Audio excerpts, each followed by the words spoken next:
Okay, good evening, everyone. Afternoon. First of all, thank you very much for allowing me to speak in English. I'm a somewhat fluent Swedish listener, but it wouldn't have been all that nice doing this in Swedish. So now we have a Finnish speaker speaking to a Swedish-speaking audience in English using a German term. So we have all bases covered. As you can see from the headline, today is all about a Bildung approach. Why this word? It will become apparent quite soon. A few words about myself first. I'm a postdoctoral researcher at Tampere University Game Research Lab, focusing on questions of young people's gaming. Earlier this year, just before the pandemic hit, I was able to defend my dissertation on young people's gaming and adverse consequences as a parenting issue. So basically discussing how parents should address questions of digital gaming. Previously, I have been working at EHUT, so I have a very close connection. Basically, when I was back in EHUT at the Pelitaito project, this was where I got my first introduction to the world of gaming-related risks. So having been a lifelong game player at that point, I thought when I was recruited that I'm just going to waltz into this new workplace and tell all these people working in this kind of social work, preventative work, and I'm going to tell them all about gaming because obviously they knew nothing and I knew everything. It quickly turned out that this was not, in fact, the case. I learned a lot myself, and this has really impacted my thinking. And this forms sort of this groundwork for what I'm about to discuss today. The fact that we need to consider things from a multitude of angles. And of course, I have been playing games for, I think, 33 years now. So at age 38, that's most of my life. So I can say that I know something about it from the game player's point of view as well. So this German-English word monster that I'm using as a headline, most of you know it as the Finnish word sivistys or the Swedish word bildning. But it turns out English does not have a word for it. So that's why I use the German word, which is Bildung, which is, for example, what the University of Helsinki uses. But it's not quite the same. It's close enough. Sivistys and Bildning are more of applied versions of Bildung, but we won't go there. It's a long discussion. So what it basically means in this context is this concept of growing as a person and fulfilling human potential, maturation, becoming an adult, becoming a grown-up, sort of, but not just physically, but also emotionally and mentally, culturally. So it's more than just learning. It's more than acquiring skills and knowledge. So it's something greater, something quite difficult to define, but something greater. There is definitely this kind of ethical component. So instead of just information, it's about using this information. It's about going towards a better world, making the world a little bit better by your actions. So instead of it being just this functional repository of information, it's something that is actively and actually used. So while we may have something like game literacy or gaming literacy, which allows us to know things about games and gaming and allows us to understand gaming, we know the vocabulary, we can maybe make games, for example, then this has this little bit further going approach. So instead of just knowing, it's also doing, and it's doing the right things. Of course, it's very difficult to define what are the right things. What are the right things from whose point of view? Lots of tricky questions that I will not address. But this is some of the key problematic of the whole sivistys or Bildning concept.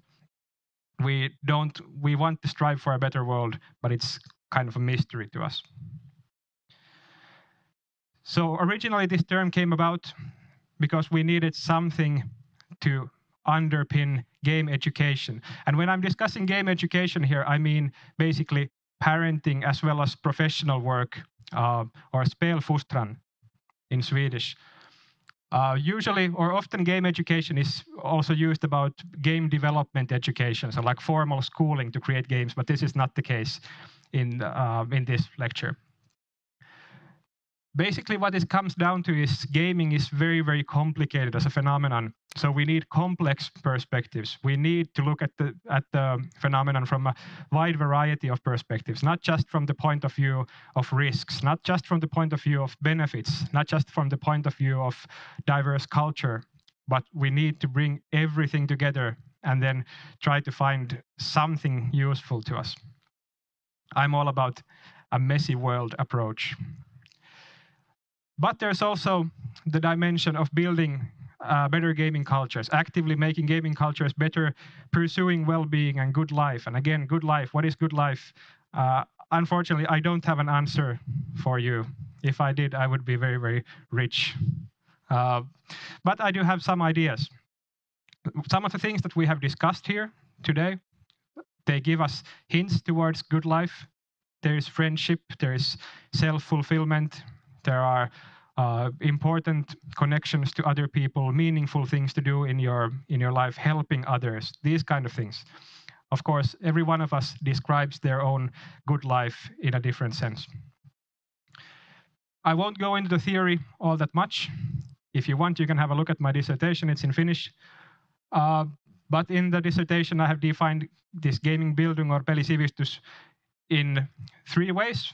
First of all, it's a process. It's something that is ongoing all the time. Now, when we are sitting here today in this seminar, we are building our gaming bildung. So we are accumulating new information.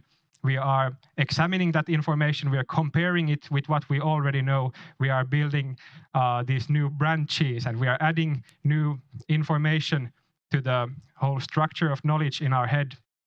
So it's always ongoing.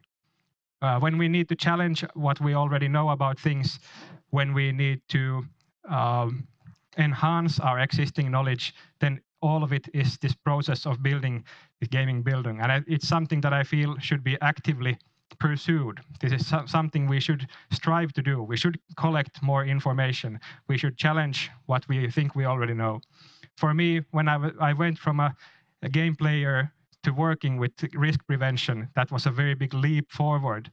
All of a sudden, I had all of these issues that I had never considered in my life. My whole perception of gaming changed to a large extent. And of course, this wasn't like a painless transition.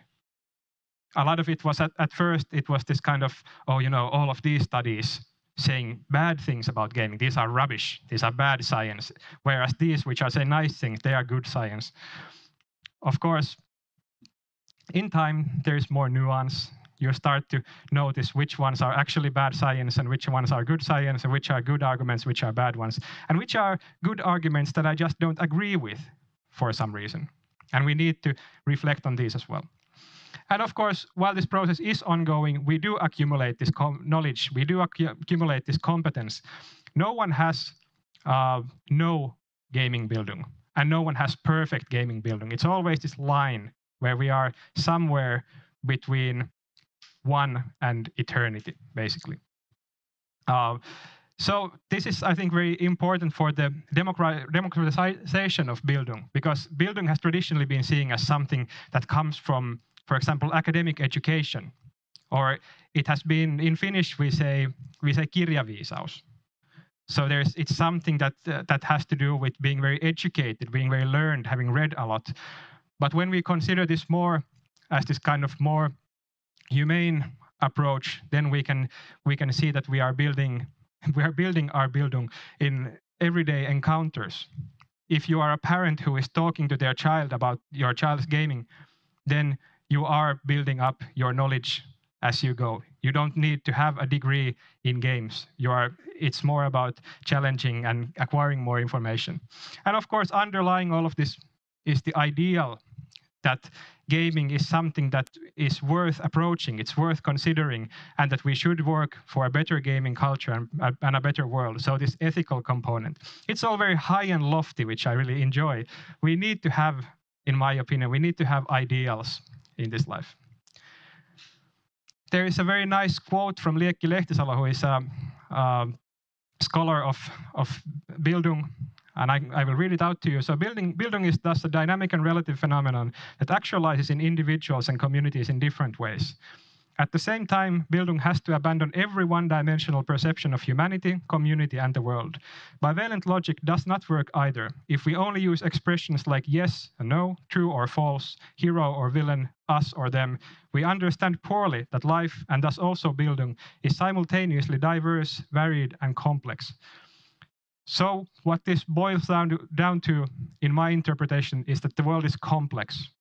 We cannot fit the complexity of the world into these simple issues or simple questions of good and bad. And I think this is very, very applicable to gaming. Today we have seen some very nice sides of gaming. We have seen some very poor sides of gaming. And all of these exist at the same time, and it's not black and white.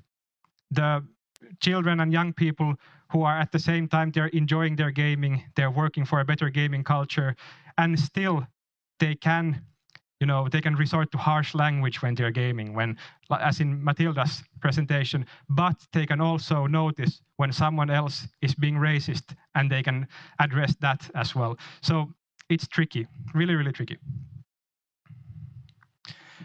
So when we're discussing digital gaming and youth, one important thing to remember is that it's not a marginal activity.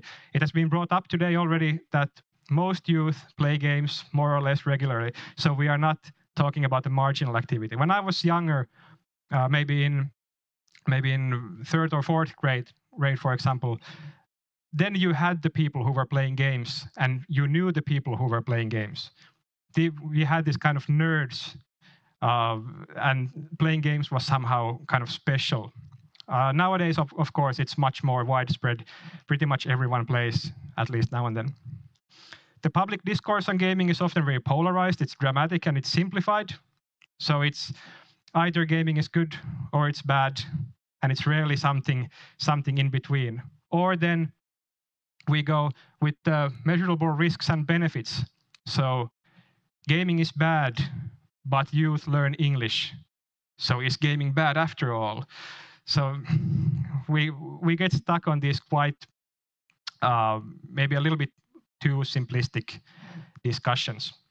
But it should be said that I think that the discussion is getting better because of the very conscious efforts of people like Aino and Annukka here, who are working to put forward a more complex picture of gaming. Everyone who is working and parenting in a way that we are driving forwards this idea that we should consider a lot of other things in this rather than just the surface things that we can measure, rather than just the simplistic risks and the simplistic benefits. So it's not just about learning English and losing sleep.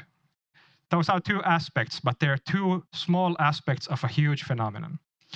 And one thing that I'm quite worried and annoyed about is that youth voices are often either not heard or they're not listened to. So when you have someone you want to discuss young people's gaming, and then you discuss young people's gaming in the media or somewhere, and then Matilda is pretty much the youngest person you can find as an expert. So rather than having the 16, 17-year-old people discussing gaming in the media, for example, then you have me or Matilda, and I'm 38. I haven't even been legally a youth in 9 years. So and even the 29 years is quite lenient when defining youth. So I do know a lot about young people's gaming, but I'm not a 16-year-old gamer. It's a whole other world, as I think Matilda's presentation excellently brought out. You have this, it's the world of their own, and it should be. When we're in our 30s and 40s, we shouldn't be trying to be all that much in the young people's world. We can go there and we can be responsible adults, but it's not like, hey, what up, cool guys? So it's not our place really anymore. Then we're just intruding. We can be there respectfully and realize that we are not the young people ourselves anymore. So one thing that I want to address is that there's often, I think, especially in the media, this idea that there is something really mystical about gaming. There's something that is impossible to grasp. It's almost like transcendent. What is this gaming? And all the parents are losing this battle to this mystical gaming. And I want to stress that there is nothing mystical about it. There's nothing beyond human comprehension. There are many more complex topics in the world. There is no need to build this kind of mysticity around it or lift gaming on this special, like, scary pedestal.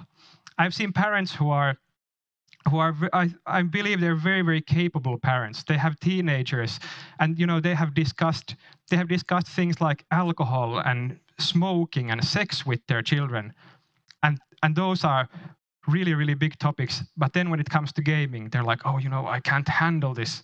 This is too much. Sex was fine, but this gaming, this is all too difficult. So we should stop with the mystifying. Anyone can go online, find out what the current hit games are. It's just, do we bother to make the effort, and do we reinforce this narrative that it's something that we cannot find access to? Another important thing is that games and gaming, they're not sentient entities, or they're not actors. Players are. So a game can never take away your child. A game cannot do anything. A game exists. A person can play a game, but the game just is.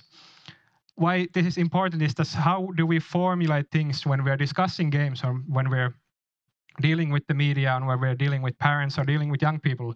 Do we say that games have taken over their mind, or they are mainly interested in games? In this one, it's the games who are acting. In this one, it's the person's interest that is at the focus. Or even better, games took my child away from me, which is surprisingly common. I have had people email me and ask what to do. This happened. My child used to be normal, and then games stole them away, and I don't even know them anymore. We should formulate it this way.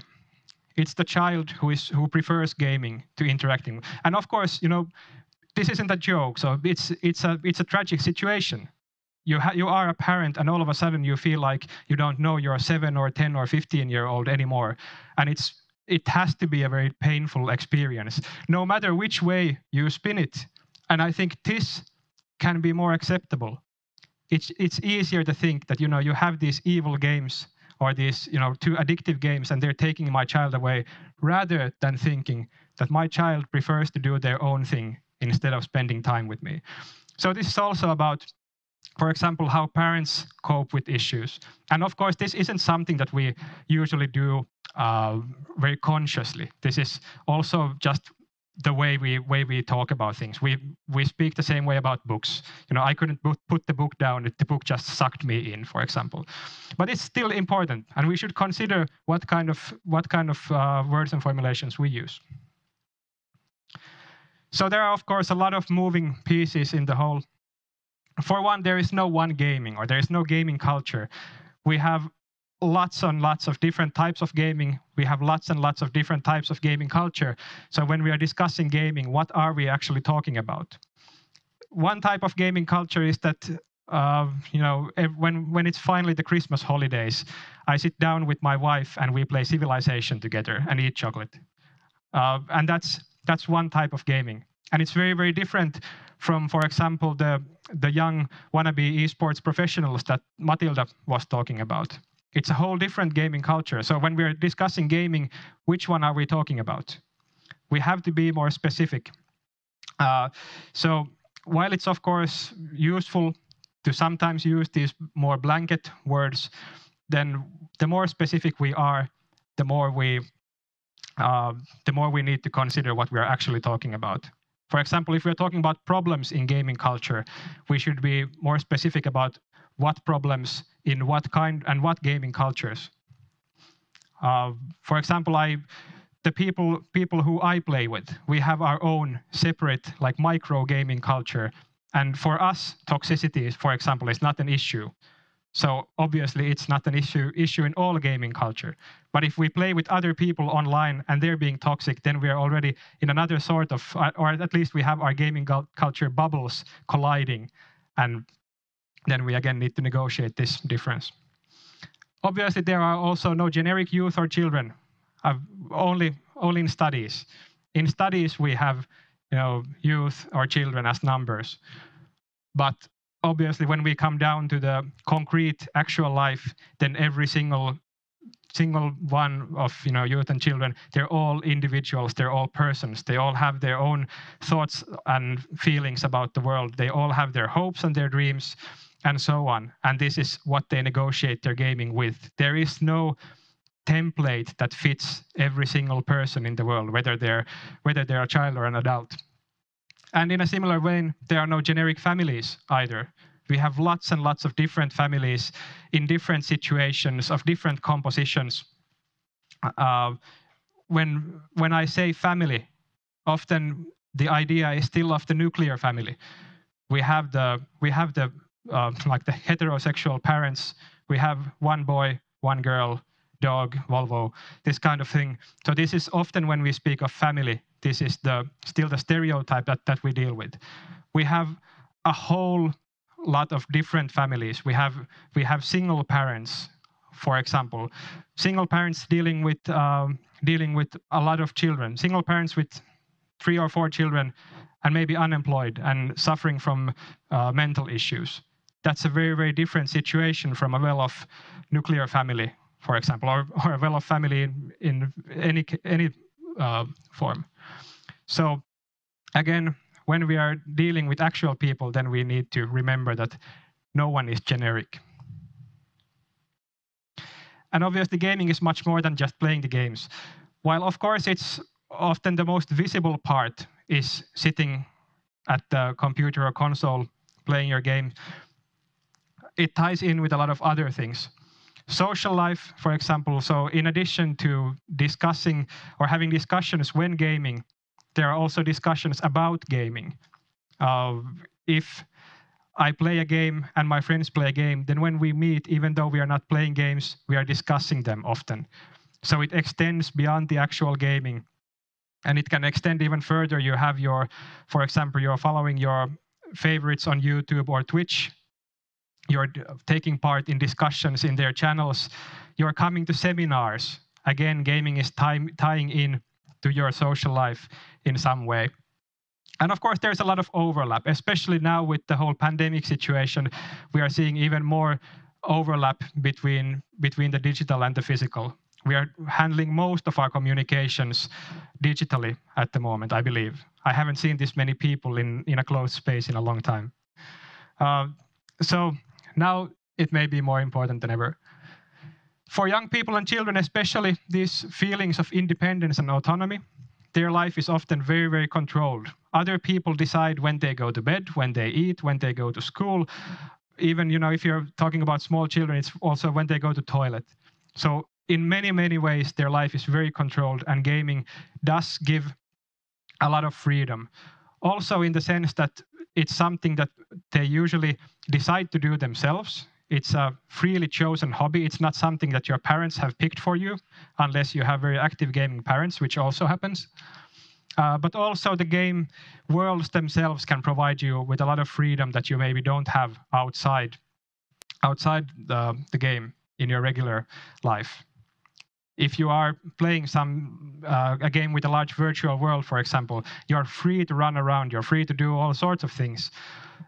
If you play something like GTA, where you can play as a criminal, you can go and you can blow up cars and you can steal cars and beat up people.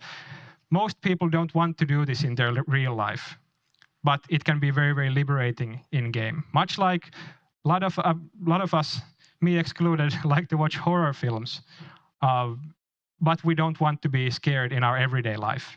It's much different watching a ghost story film than walking out in the city in the middle of the night and then someone starts following you. It's a very, very different experience of fear, and only one of these is something that we want to experience. There are questions of self-esteem. For some people, the gameplay might be the one thing that they're very good at. It can be the thing that's holding them up. It can be a large part of their identity. So they are constructing it around it, just like we do with many other things when we construct our social identity. For me, I identify, for example, as a researcher. It's a part of my life. I identify as a geek very much. I enjoy all sorts of nerdy topics, and so on and so on. And for a lot of people, gaming is part of this identity. And if you want to know more about this, then just talk to Matilda. And of course, today, more than before, I think, they're also a part, gaming can be a part of young people's dreams and their future plans. So they can realistically dream of becoming professionals somehow related to gaming, either as professional game players, they can be game creators, they can want to become game researchers, they can want to be youth workers who are working with games, or they can do preventative work.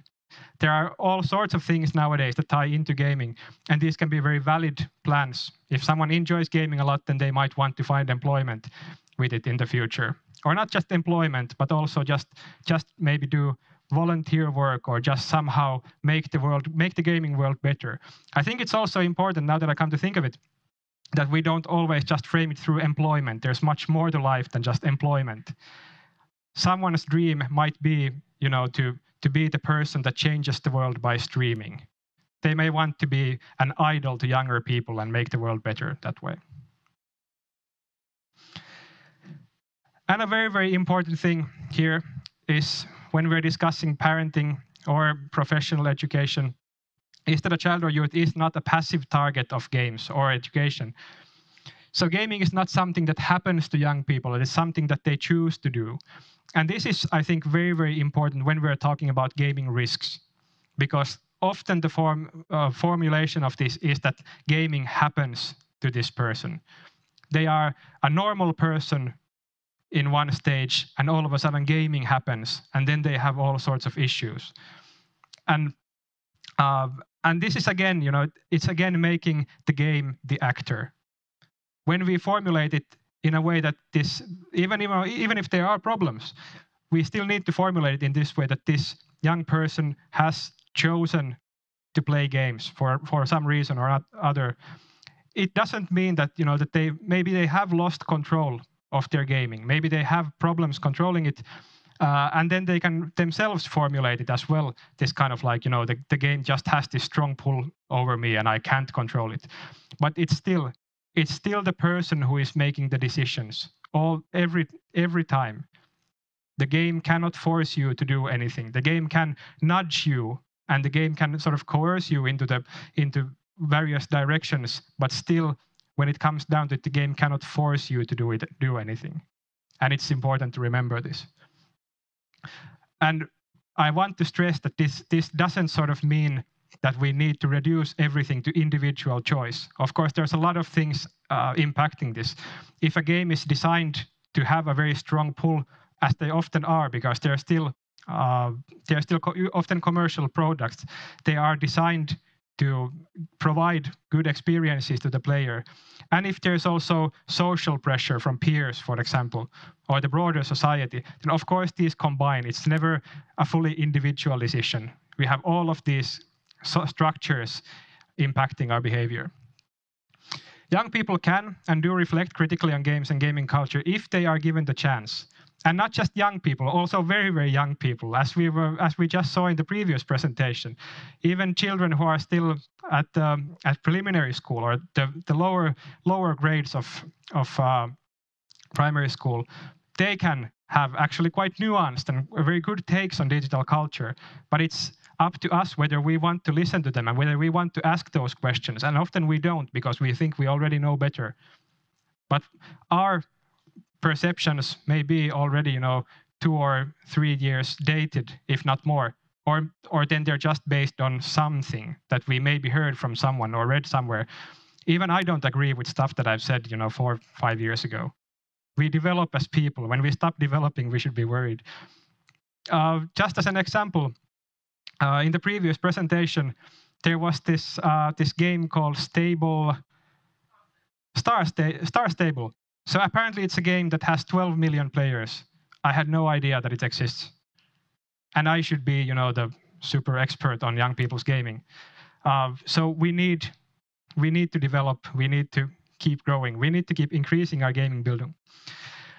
And game education should help children and youth participate and increase their agency. So it's not just about setting limits. just setting limits is not, in my view, it's not sufficient parenting. It's not education. It's not preparing your child to deal with the world. And that is the point of parenting or education in this case. We need to give young people the tools to navigate the world in some ways. And in game education, it's about navigating game culture. And simply restricting access isn't enough. I always like to make this comparison to sex education. So, you cannot do sex education just by saying that, this many times per week and, only 45 minutes at a time. And when I say this, then it's obvious. Of course, you cannot do this. We have to talk about things like intimacy and self-image, feelings, physicality, how we view our bodies, and all sorts of stuff, and the culture surrounding us regarding sex and intimacy. But then, how could we talk about gaming and game education and just imagine that, well, as long as we set the limit at 1 hour per day and 2 hours on Saturdays, then it's fine. So whenever you need to think about this, then do consider the sex education comparison. I think it's a very apt thing. We need, even if it's awkward and even if it's difficult, then we do need to give some sort of tools to young people to help navigate this world. And of course, therein lies this like dreadful, painful parenting paradox that I've heard of, is that basically parenting is about trying to get your child to a state when they don't need you anymore. And from what I've heard, I don't have children of my own, but I've heard that it can be painful and challenging. But that's what you get for having children. No one said it would be easy. So, in my view, what gaming education should be like, first of all, grounded in this gaming building that I have been talking about. So this complex understanding and this complex, open-minded, critical approach to gaming. Whether we have positive views of gaming or negative views of gaming, it doesn't matter. You can have lots and lots of gaming building and absolutely hate gaming. There is no disagreement there. But at the same time, you have to be able to acknowledge that your view does not represent everyone's view. So you have to be aware that maybe even though you hate gaming, then your child may love it, and it may be the most important thing in their life. So this is something that we need to have underlying this game education. Also, gaming education should be individual, understanding, and dynamic. So as I've discussed previously, children and families are different. So we shouldn't try and go for template situations. We shouldn't try to find rules that fit everyone always, like regardless of how the world changes. For example, something that comes up very often is the 2-hour screen time recommendation, and it's still often brought up, and it's from 2008. If we consider the role of technology and the internet in 2008 and today, we are living in two entirely different worlds. We cannot expect these kind of templates to hold throughout the years. Something that is okay today is probably not going to be okay in 10 years. So we should grow, we should change, and education and parenting should change with it. And it has to be dynamic. So as well as changing with the times, it should also change with the child or with the young person and the situation. You cannot raise a 17-year-old the same way as a 7-year-old. Or if the child is already an adult themselves, if they are 25, then you cannot really deal with them as if you were dealing with a 15-year-old. So it has to have this kind of dynamic to it. And also depending on life situations.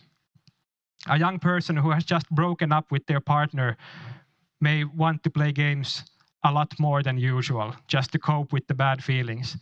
And the parent or other educators should be somehow be able to acknowledge this if they somehow find out about. Teenagers aren't always that open about these things.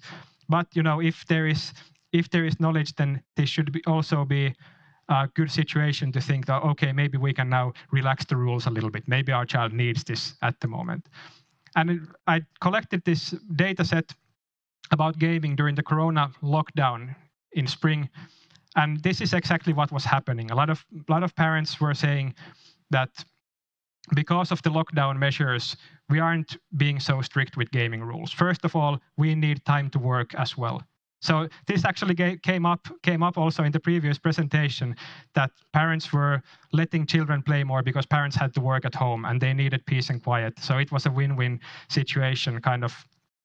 But also parents were saying it was not just this functionality, but also it was about saying that I think that this is what our children need right now, because all of their hobbies have been cancelled. They can't see any of their friends. So we're really happy that they're playing Fortnite because all of their friends are as well. And now they at least have this kind of social connection.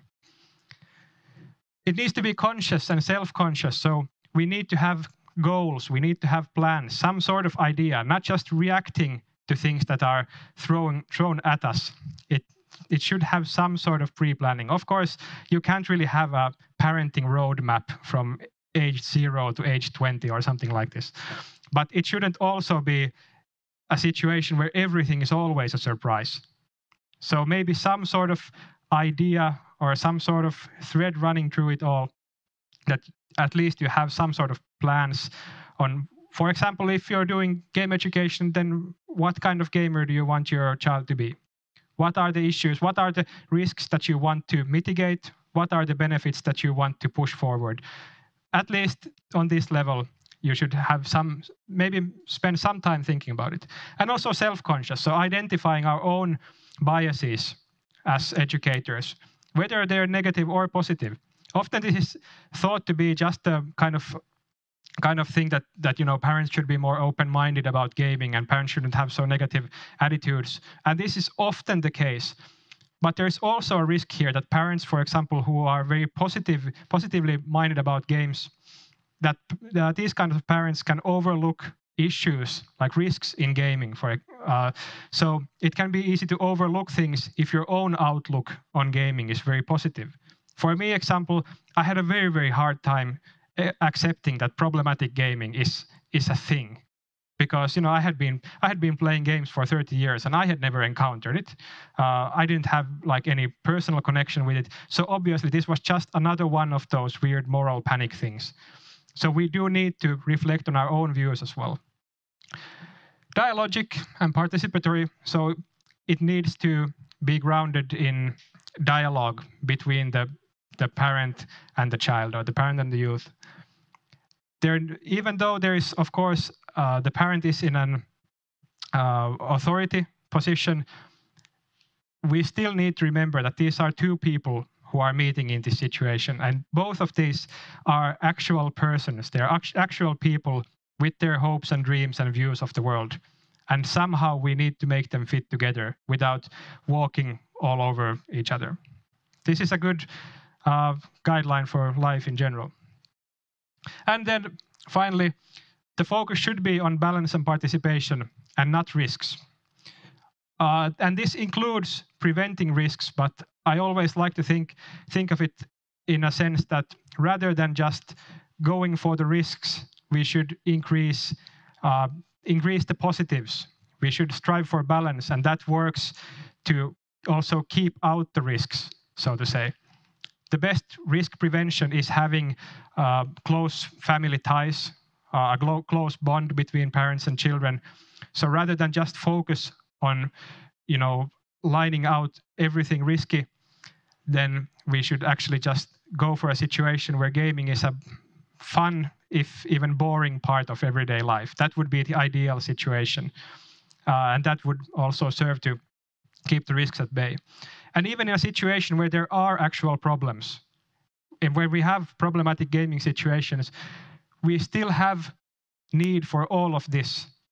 Even then, we cannot just go, now there's a problem situation, let's override all of the conscious, thoughtful parenting, and now let's go into panic mode.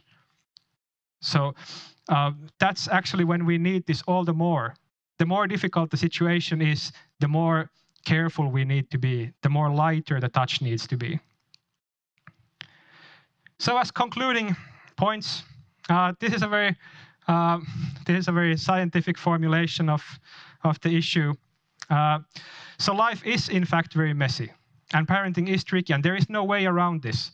There are no magic bullets to take care of it. There is, if someone writes a book and says, raise your child this way, and it's anything apart from, love them, then that person is not telling the whole truth. They're selling you something. So, and once we maybe accept this and we embrace it, then some of this may become a little bit easier. There's a lot of stress for parents on trying to get the mess of life to fit and conform into these nice, neat structures. Parents are getting stressed over their children's excessive screen time without pausing to consider, is there any actual harm being done? But it's just an outside idea that too much screen time is bad. And then you are just, overburdening yourself for trying to make life fit into a mold where it's not fitting. Therefore, we need a lot of dialogue, we need a lot of empathy, and we need a lot of understanding. And this goes in all directions. We need to understand the young people. We need to understand the parents and the parents' concern as well. Even though I'm speaking for open dialogue here, it doesn't mean mitigating and doing away with all of the parents' fears. We need to accept that parents are concerned, and we don't need to go and we shouldn't go and say, you're worried over nothing. We have to listen to them. We have to know what they're concerned about, because they have every right to be concerned, and it's necessary for parents to be at least a little bit concerned over your children. And we need to acknowledge this. Because gaming is very complex, youth is very complex, and parenting is very complex, then there is no way that when we combine these three, the solution is simple. So just embrace it and accept it. And as a final thought, this is very key to the whole building approach, is that we do need to strive for a better world, but the future is a mystery to us. We don't know what the better world is, and we don't know if it will ever be, but we still need to do our best to get there. Thank you.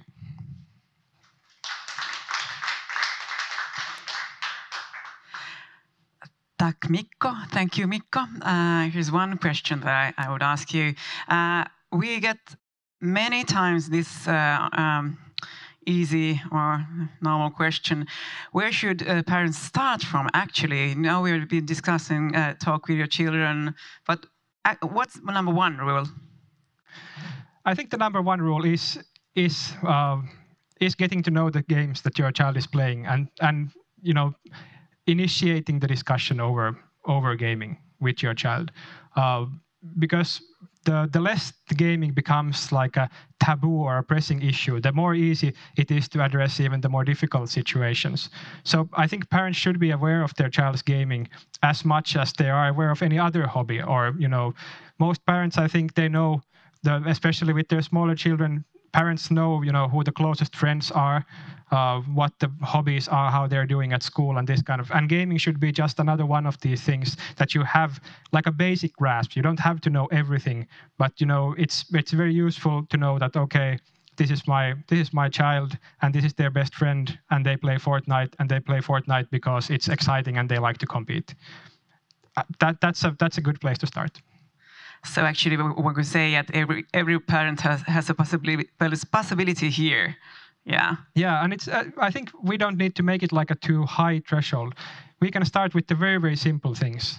Just ask the child to tell about their gaming. If it's a small child, then at some point you have to tell them to stop. But of course, with teenagers, it can be a little bit more tricky. They don't, and it's very normal that teenagers and their media use starts to drift away from the parents. It becomes something of their own. But the parents can still try and make an effort. And even if the teenager is not answering anything, then it's never a bad thing to ask. Thank you. I think this was it. If there were no other questions from there. Yes, thank you, Mikko, for coming over here. And it was really interesting, these many new things for many persons, I think, who are listening to this one. Now we are going to take, det vill säga nu tar jag det på svenska igen. Nu ska vi ta en 10 minuters paus. Och efter pausen, det vill säga 14:20, ska